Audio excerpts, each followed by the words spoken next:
మీరు 108 అనేటటువంటి ఒక సంఖ్యతో ఫోన్ చేశారనుకోండి, మీరు తెలిసి చేసినా తెలియక చేసినా ప్రమాదకాలంలో వైద్యశాలకి తీసుకెళ్లవలసినటువంటి ఒక వాహనం వచ్చి అక్కడ నిలబడుతుంది. అలాగే మీరిప్పుడు ఇలా సభ నడుస్తుంటే అకస్మాత్తుగా ఎవరో లేచి కోటేశ్వరరావు గారు నరిచారనుకోండి, నేను ఇలా తిరిగి చూస్తాను. ఆ నామానికి ఆ శక్తి ఉంటుంది. నామము నామిని తీసుకొస్తుంది. ఇది లౌకిక ప్రయోజనం.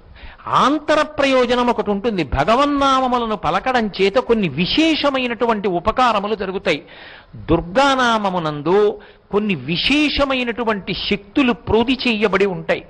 దుర్గా ఎందుకు పిలుస్తారంటే అమ్మవారిని దుర్గతిం గమయతి దూరయతి సా దుర్గా అని పేరావిడికి.